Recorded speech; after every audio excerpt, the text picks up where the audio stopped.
Selamat datang di Kupas Firman, firman Tuhan untuk menguatkan hidupmu. Semua orang bilang kamu kuat, tapi tidak ada yang tahu betapa lelahnya hatimu. Dan itulah alasan Kristus rela mati untukmu. Kematian Kristus di kayu salib adalah alasan mengapa ada Natal. Kematian Dia di kayu salib adalah alasan mengapa Ia datang ke dunia ini. Kita akan belajar firman Tuhan sebagaimana yang dinubuatkan oleh Nabi Yesaya dalam Yesaya 53 ayat yang kelima. Perikop dari pasal ini adalah tentang hamba Tuhan yang menderita. Yesaya 53 adalah nubuatan Nabi Yesaya 750 tahun sebelum Kristus datang ke dunia. Yesaya di dalam hikmat Roh Kudus, ia diberitahukan nubuatan yang luar biasa yang datang daripada Roh Allah, bahwa 750 tahun ke depan akan datang seseorang yang bernama Yesus Kristus dari Nazaret yang akan memenuhi seluruh nubuatan ini. Dan mengapa ia harus memenuhi seluruh nubuatan ini? Itu disebutkan oleh Yesaya di dalam ayat 5. Dikatakan, akan tetapi Dia ditikam karena pemberontakan kita, Dia diremukkan karena kejahatan kita, hajaran yang mendatangkan damai sejahtera bagi kita ditimpakan kepadanya, dan karena bilur-bilurnya kita disembuhkan. Sekali lagi, akan tetapi Dia ditikam karena pemberontakan kita, Dia diremukkan karena kejahatan kita, hajaran yang mendatangkan damai sejahtera bagi kita ditimpakan kepadanya, dan karena bilur-bilurnya kita disembuhkan. Bapak, Ibu, Saudara, ya saudari yang terkasih di dalam Kristus, hari ini kita sedang berdiri di hadapan tahtanya Kristus sendiri.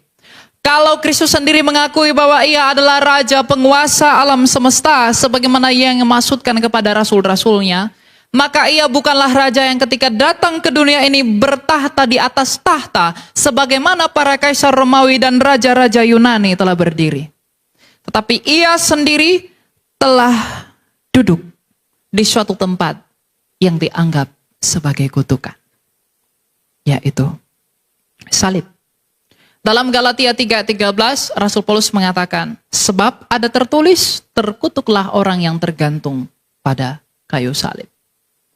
Kematian Kristus yang kita peringati pada hari ini adalah tanda bahwa Ia setia kepada janjinya yang semula.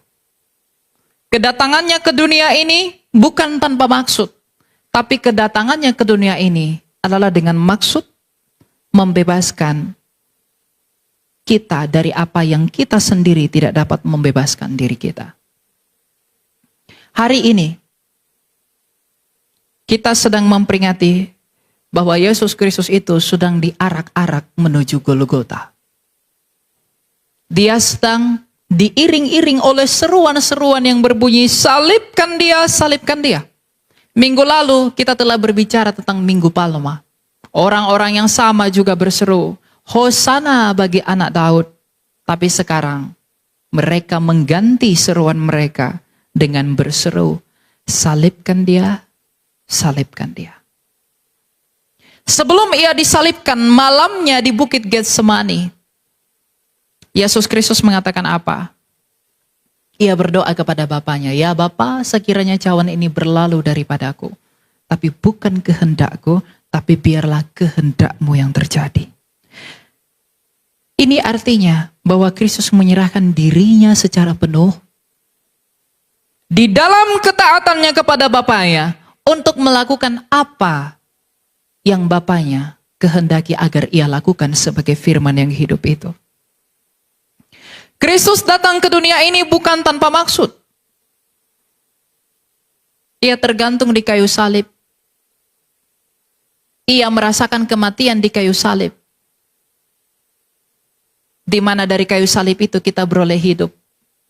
Itu untuk mengalahkan kayu yang menghasilkan buah yang dimakan oleh Adam dan Hawa itu. Ia harus naik ke atas salib secara telanjang untuk menggantikan ketelanjangan Adam dan Hawa ketika Ia menjadi berdosa. Ia terpaku di atas kayu salib sebagai orang yang satu-satunya yang tiada duanya. Di antara dua orang penjahat sebagaimana yang dinubuatkan oleh Nabi Yesaya. Itu untuk menutupi pelanggaran Adam yang semula. Oleh karena itu dikatakan dalam kitab Roma bahwa oleh karena satu orang kita menjadi berdosa, tapi oleh karena Kristus kita dibenarkan dan memperoleh hidup. Selama 30 tahun Kristus telah hidup. 33 tahun setengah ia mengakhiri pertandingannya. Selama 3 tahun setengah ia melayani. Dan hari ini ketika ia terpaku di kayu salib adalah puncak dari pelayanannya. Ia datang memang untuk mati. Tapi ia mati agar kematian yang seharusnya kamu terima tidak membelenggu kamu di dalam Dia selama-lamanya. Tetapi kamu diperkenankan menjadi miliknya kembali. Kematian Kristus itu bukan kematian yang sia-sia. Saat ini bukanlah saat-saat di mana kamu bertanya, mengapa Tuhan mati? Mengapa Allah mati? Mengapa juru selamat itu mati? Mengapa ia tidak bisa menyelamatkan dirinya sendiri padahal ia disebut sebagai Allah orang yang hidup? Tapi saatnya kamu bertanya sekarang, mengapa ia mati? Mengapa ia merasakan semua penderitaan itu? Tapi jauh sebelum kamu dilahirkan, 2750 tahun dari sekarang, Yesaya sudah memberitahu bahwa dia ternyata ditikam karena pemberontakan kita, dan dia diremukkan karena kejahatan kita. Jangan tangisi Kristus. Tangisilah dirimu. Jangan berduka cita karena salib. Karena dia yang terpaku. Tapi tangisilah dirimu yang menjadi alasan mengapa ia tersalib. Kalau kita tidak berdosa, tidak mungkin ada salib. Mungkin kamu terharu melihat film, tontonan, yang memperlihat bagaimana Kristus disesah, bagaimana ia dijatuhkan. Apakah ketika saya bersedih melihat itu, apakah itu hal yang wajar? Tentu. Tetapi alangkah kita harus lebih bersedih. Kalau kita membayangkan bahwa dia tersalib di sana adalah karena saya dan kamu. Jadi jangan tangisi salibnya Mesias itu. Tangisilah dirimu yang menjadi alasan mengapa ia terpaku di atas itu. Banyak euforia, banyak fenomena ketika Jumat Agung. Betapa indahnya pengorbanan Kristus. Apakah itu salah? Tidak. Betapa agungnya tahta Kristus. Apakah itu salah? Tidak. Betapa besarnya pengorbanan dia. Dia yang menggenggam semesta ini telah naik ke atas salib. Ia telah rela disalibkan di antara dua orang penjahat. Seluruh ciptaannya meratapi dan memandang kepada dia yang tersalib itu. Semesta yang tahu bahwa ia tidak seharusnya mengalami hal itu. Tapi ia harus mengalami itu oleh karena kasihnya. Mereka pun memberi kesaksian bahwa pengorbanan Kristus, anak Daud, anak Allah, anak Adam ini merupakan pengorbanan yang menggenapi seluruh perjanjian yang telah Allah perkenankan melalui para nabinya. Jadi sekarang bukan saatnya kamu berpikir, mengapa aku harus percaya kepada Kristus. Tetapi sekarang saatnya kamu berpikir, apa alasanku untuk mengikut Dia? Ada begitu banyak pikiran duniawi yang sia-sia. Ada begitu banyak pikiran dunia yang sia-sia ketika mereka berargumen, ketika mereka mengatakan bahwa Yesus bukanlah Tuhan, Dia bukanlah Mesias, karena Dia sendiri mati. Dia sendiri tersalib, Dia sendiri tidak dapat menyelamatkan dirinya sendiri. Dengan berkata demikian, mereka menunjukkan bahwa mereka adalah anjing-anjing yang mengelilingi Kristus itu ketika Daud telah menyatakannya 1000 tahun lalu. Bukankah orang-orang Roma, bukankah orang-orang prajurit Roma itu telah berkata kepada Kristus, bukankah Dia ini Mesias? Mengapa ia tidak menyelamatkan dirinya? Dan hari ini telah bangkit semangat yang sama, yang menggugat salib yang sama, yang memperkatakan mengapa Yesus Kristus dituhankan, sedangkan ia sendiri tidak mampu menurunkan dirinya dari tiang salib. Tapi sama seperti yang diperkatakan oleh Paulus, bahwa pemberitaan Injil adalah kebodohan bagi dunia, tetapi itu adalah hikmat dan kekuatan bagi Allah. Kalau Kristus telah naik ke atas salib dengan sukarela, ia yang adalah Raja Damai memberikan dirinya demi perdamaianmu dan saya yang telah bermusuhan sejak semula oleh karena nenek moyang kita. Namun di dalam Kristus kita telah dipersatukan menjadi satu tubuh kembali dengan Adam. Yang dengan demikian juga dengan Kristus. Karena Kristus telah menebus Adam, ia masuk ke dalam dunia orang mati. Dia membebaskan semua orang-orang yang ditawan sebelum ia lahir. Yang dengan itu ia pun berseru, bersukacitalah denganku, sebab rahma yang hilang itu sudah kembali. Oleh karena itu, iman kekristenanmu tidak pernah berdiri atas dasar kemakmuran yang dibangun dan diperoleh daripadanya. Iman kekristenanmu tidak pernah dibangun atas dasar berkat-berkat jasmani yang memuaskan dagingmu di dunia ini. Tetapi iman kekristenan harus dibangun atas dasar batu karang yang teguh. Dan batu karang itulah Kristus sendiri. Dan batu karang itulah pada hari ini yang kita peringati. Sedang disesal, sedang diarak-arak, dan sedang dibawa menuju Kalvari yang telah tersalib itu. Jikalau Kristus yang adalah Tuhan dan Allahmu telah menderita, dan jikalau ia adalah Tuhan dan Allahmu, dan adalah Mesiasmu yang hidup, telah berkorban demi kamu, maka sekarang pertanyaannya buat kamu, apakah yang sudah kamu korbankan buat Kristus? Saya begitu bangga ketika berbicara, saya telah diselamatkan oleh Tuhan. Mengapa saya diselamatkan? Ia mengasihi saya. Saya mengikut dia sebagai Tuhan dan Juru Selamat saya. Tetapi tindakan kita setiap hari tidak mencerminkan bahwa kita mengikut dia. Ada orang meninggalkan Kristus, lalu kita menuduh, wahai engkau Yudas, mengapa engkau mengkhianati Yesus? Ada fenomena yang meninggalkan Kristus, dan kita menyebut mereka sebagai Yudas, tapi kita tidak sadar bahwa kita juga adalah Yudas. Semua kita adalah Yudas. Karena tanpa pengkhianatan kita kepada perintah Allah yang semula, maka tidak mungkin ada salib. Bukankah Adam dan Hawa telah berkhianat kepada Allah dengan mengingkari ketaatannya kepada Allah sehingga salib itu dihadirkan?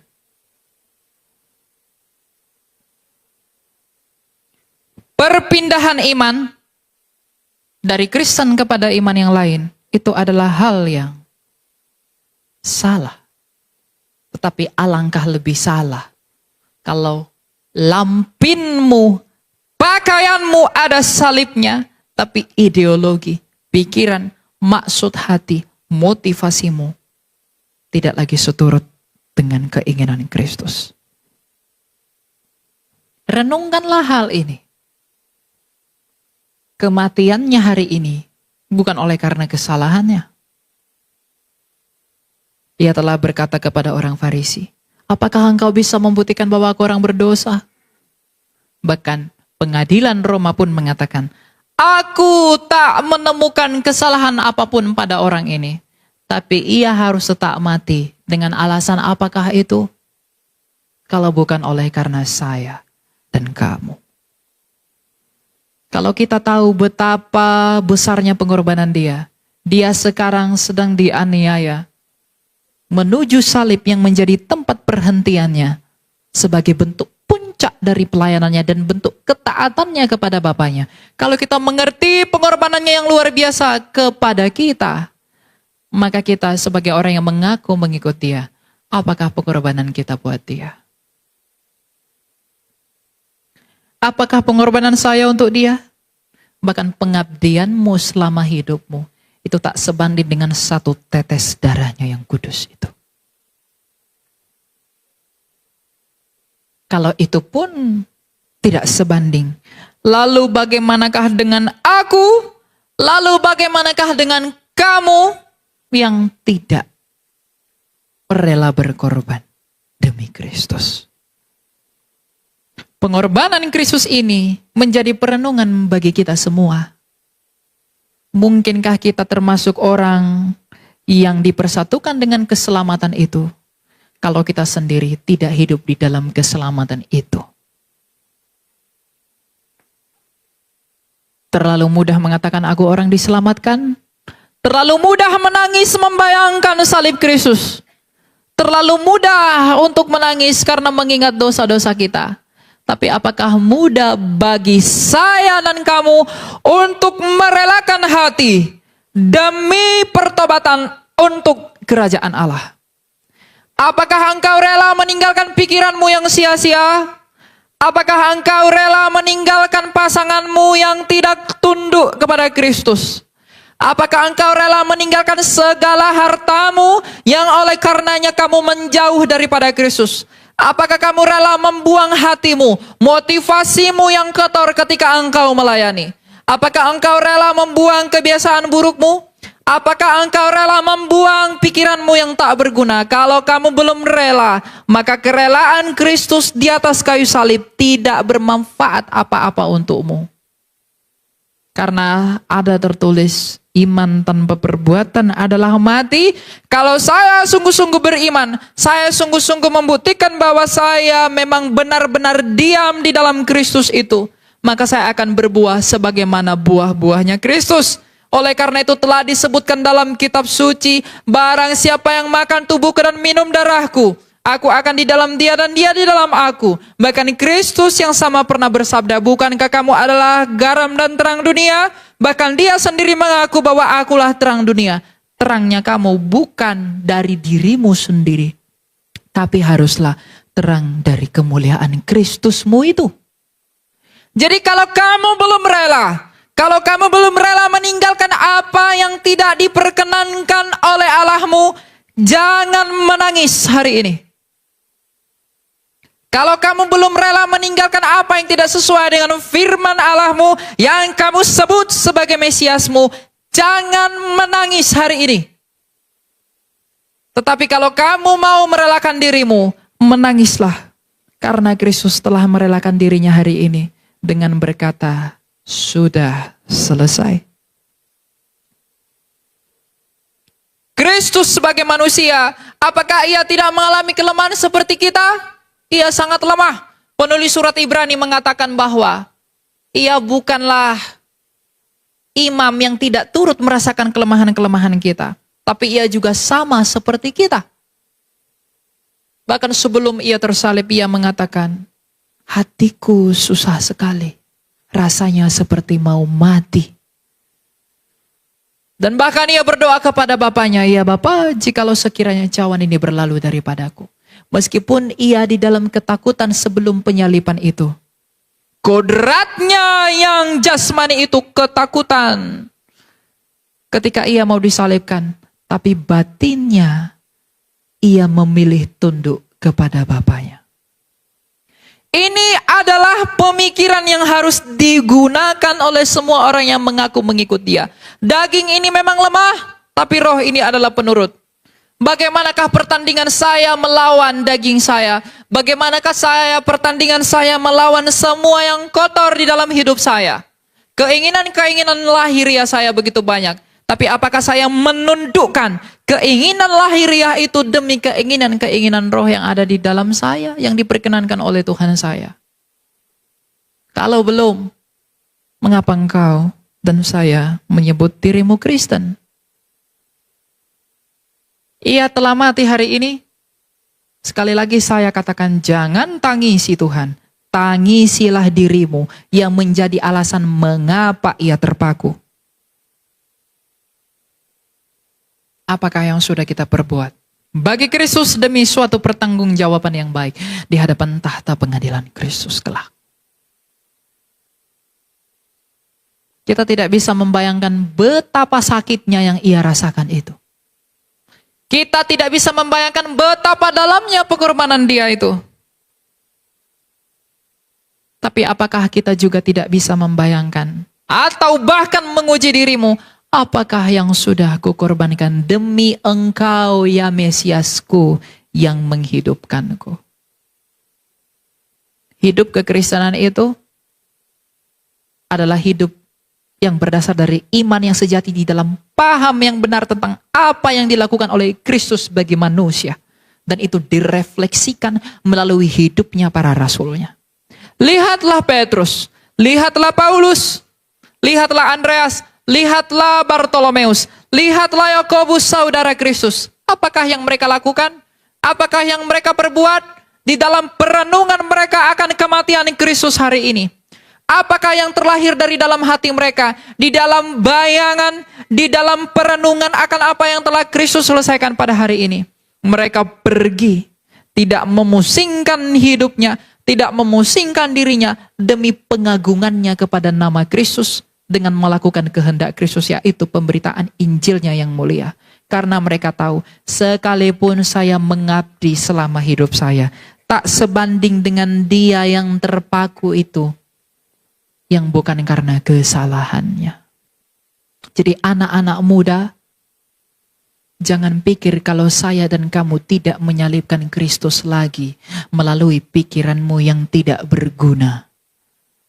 Dengan menyandarkan telingamu kepada hal-hal yang menyenangkan dagingmu, tetapi membuat batinmu semakin rusak.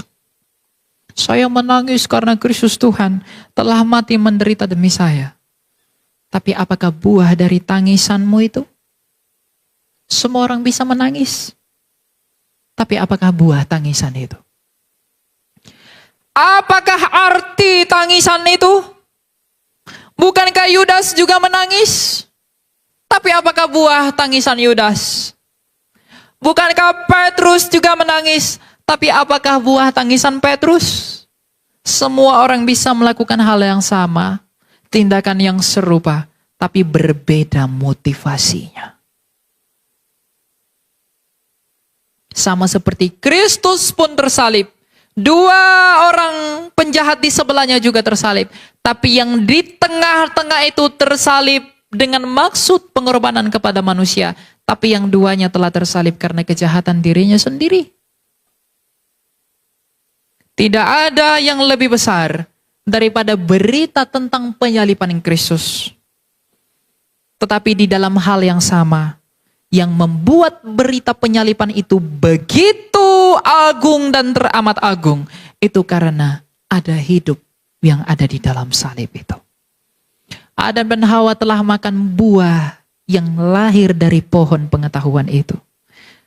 Ketika ia makan buah itu, ia pun mati. Bukan karena buah itu punya kuasa, tetapi karena ketidaktaatan mereka memakan buah itu. Maka hari ini, di atas salibnya Kristus yang dari pohon itu, tergantung roti hidup yang kalau kita makan darinya, kita akan beroleh hidup yang kekal. Oleh buah pohon pengetahuan yang dimakan oleh Adam, kita mati. Tapi oleh buah dari salib yang tergantung, yaitu roti hidup yang adalah Kristus, kita hidup. Jadi kalau ada orang meninggalkan Kristus dan dia masih sibuk berpikir, Yesus bukan Tuhan, dia mati. Yesus bukan Tuhan karena dia begini, begitu. Terhasut oleh pikiran para pengikut iblis yang benci sekali dengan penyaliban Kristus dan malu dengan penyaliban Kristus. Karena mereka malu terhadap penyaliban Kristus, mereka merekayasa sebuah dongeng isapan jempol dengan berkata, Yesus tidak tersalib. Mereka mengatakan bahwa Yesus Kristus tidak tersalib. Alasannya apa? Dia hanya diserupakan. Tapi sebenarnya mereka malu karena mereka berpikir melalui salib itu mereka bisa menaklukkan, mengangkat tumit mereka terhadap Kristus. Mereka berpikir neraka menang. Mereka berpikir maut telah menang. Tetapi pada akhirnya mereka diinjak-injak melalui kebangkitan Sang Kristus itu. Mereka malu, mereka pikir sebuah senjata yang luar biasa bisa menaklukkan Yesus Kristus. Tapi senjata yang sama memakan tuannya melalui kebangkitan Kristus. Maka Kalau kamu percaya kepada hal-hal seperti ini yang tidak mendatangkan hidup, kamu percaya kepada hal-hal seperti ini, bahkan berniat untuk mempertimbangkan hal-hal seperti ini, maka kamu sedang masuk ke dalam perangkapnya si jahat. Karena mereka malu mengakui hamba Tuhan yang menderita demi dosa. Ketika ia mati hari ini, ia terpaku di atas kayu salib. Ia berseru, Eli, Eli lama sabachthani. Ia juga berseru, sudah selesai, tetelestai. Hutang sudah lunas dibayar. Maka pada saat kegelapan waktu itu, terbelahlah tabir bait suci. Ruang, pembatas ruang kudus dan ruang maha kudus dirobek oleh kematian Kristus, yang artinya tidak ada lagi penghalang antara yang maha kudus dengan manusia melalui kematiannya.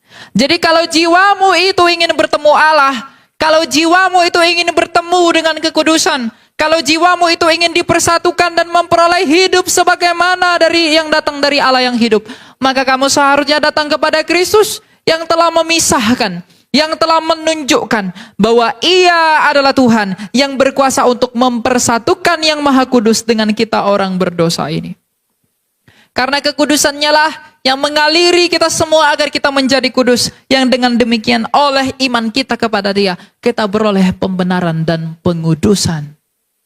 Sehingga dengan itu kita dilayakkan untuk menerima karunia surgawi, yaitu kehidupan yang kekal bersama-sama dengan Dia di langit dan bumi baru. Jadi kalau kamu berpikir untuk meninggalkan Kristus, jangan berpikir 1, 2, 3 kali. Bahkan seluruh hidupmu harus menjadi perenungan mengapa kamu harus percaya kepada Dia. Jadi hari ini, renungkanlah dan tangisilah dirimu bahwa kamulah alasan mengapa Dia tersalib. Dan kalau kamu sudah menangisi dirimu, dan saya pun menangisi diri saya, bahwa karena saya yang orang yang paling berdosa inilah Dia tersalib. Maka setelah kita menangis, maka refleksikanlah, apakah yang bisa ku persembahkan buatmu di dalam hidupku sebagai bentuk syukurku kepadamu, ya Raja Damai. Pertanyakanlah, kamu sibuk bekerja di kantormu, kamu sibuk cari uangmu, kamu sibuk melakukan segala sesuatu, tapi pernahkah kamu sibuk mencari kerajaan Allah? Pernahkah kamu sibuk mencari pribadi yang tergantung di kayu salib itu? Pernahkah kamu sibuk memenuhi pikiranmu dengan hal-hal yang sesuai dan relevan dengan hikmat yang daripada Allah? Kalau belum, apakah makna baptisan yang kamu terima itu? Apakah makna perjamuan yang kamu terima itu? Saya mengikut Kristus, saya percaya kepada Kristus, saya datang ke gereja, saya dibaptiskan. Tapi sebagaimana Kristus telah bersabda, bahwa dari buahnya lah kamu dikenal, kalau buah-buah hidup kita tidak mendatangkan bagi kemuliaan Kristus, itu pun tidak bermanfaat. Bapak-bapak, ibu-ibu, dan semua orang, pertanyakanlah hal ini kepada dirimu. Sebelum sukacita pada hari Minggu akan kita terima, tapi sekarang, orang kaya dan orang miskin bergandengan tanganlah untuk saling menangis tentang apa yang sudah kamu lakukan bagi Tuhanmu. Orang kuat, orang lalai, dan orang lemah, duduklah bersama untuk menghormati salib Tuhanmu yang sedang terbentang menghadap kamu. Orang muda dan orang tua, hari ini juga berpelukanlah di hadapan darah Kristus yang telah dipercikkan bagi kamu. Statusmu di dunia tidak akan mempengaruhi bagaimana status kamu di hadapan Allah. Sekalipun kamu orang kaya, kamu orang hebat, kamu orang besar, itu tidak akan menolongmu. Tapi itu akan menolongmu. Perbuatan-perbuatan yang baik, perbuatan-perbuatan yang benar, perbuatan-perbuatan yang kudus, yang dapat menjadi suatu pertanggungjawaban yang baik di hadapan Allah, itu akan membantumu dan menolongmu ketika kamu di hadapan pada pengadilannya. Sebagaimana kita sedang mengingat Kristus telah mati pada hari ini, maka kamu pun dan saya yang menjadi alasan kematiannya dia di dalam salib itu, saya pun mengatakan, ingatlah juga akan kematianmu. Kalau Kristus telah mengingat kematiannya, dan kita pun mengingat kematiannya, bahwa kematiannya telah mendatangkan kehidupan bagi kita, yang dengan jalannya ia mati di kayu salib, ia menanggungkan kutuk yang seharusnya kita terima. Ia memakai mahkota duri. Ketika Allah di perjanjian lama mengutuk tanah, ia berkata, kamu makan dari semak duri. Maka kutuk yang dari duri itu ditanggung oleh Kristus di kepalanya. Maka kutuk yang harusnya kamu terima telah ditimpakan kepada Kristus. Inilah syukur yang menjadi alasan utama orang Kristen bersyukur. Karena tanpa salib ini, apakah yang bisa kamu perbuat? Tangisilah dirimu, karena kamu adalah alasan mengapa ia tersalib. Dan setelah itu, renungkanlah. Ujilah dirimu, apa yang sudah kamu perbuat kepada dia. Sebagai tanda, apakah engkau sungguh mengasihi dia? Apakah saya sungguh mengasihi dia? Kalau kamu dan saya sungguh-sungguh mengasihi dia, sebagaimana sabda Kristus dalam Injil Yohanes, jikalau kamu sungguh-sungguh mengasihi aku, jikalau kamu sungguh-sungguh menyayangi aku, maka kamu pun akan melakukan perintahku. Maka lakukanlah perintah Kristus untuk menguduskan ia, untuk memuliakan dia, sebab Kristus telah datang sebagai yang hina, agar kemuliaan dinyatakan padanya kelak, dan itu telah dinyatakan. Maka sekarang, marilah turut mengambil di dalam kehinaan Kristus, di dalam penderitaan Kristus, demi penantian dan sukacita yang akan dilimpahkan bagi kita. Kristus telah tersalib, tetapi salibnya itu ada karena saya dan kamu. Ingatlah bahwa karena kita adalah alasan mengapa ia tersalib, maka sekarang pikirkanlah bukan ke belakang, tapi pikirkanlah ke depan. Apa yang akan aku lakukan demi engkau, ya Mesiasku yang hidup? Apa yang bisa aku kerjakan? Apa yang bisa aku lakukan demi suatu pertanggungjawaban yang kudus di hadapan tahta pengadilanmu? Kamu mendengarkan berita Injil ini adalah anugerah. Saya orang berdosa memberitakan Injil ini adalah anugerah. Tapi anugerah terbesar adalah bahwa Kristus masih memperkenankan kita untuk mengenali dia. Kenalilah Tuhanmu, tanpa pengenalan akan dia, kamu dan saya tidak akan bisa berbuah apa-apa. Jumat Agung adalah puncak perayaan iman Kristen. Maka pada momen ini, karena kita adalah alasan mengapa Jumat Agung itu ada, maka sekarang karena itu telah terjadi 2000 tahun lalu, pikirkanlah apa yang akan kulakukan buat Kristus. Karena kalau kamu tidak melakukan apa-apa, sama seperti gandum dan ilalang yang dituai, gandum dimasukkan ke dalam lumbung, ilalang akan dibuang. Orang yang tak berbuah akan dibuang ke dalam api.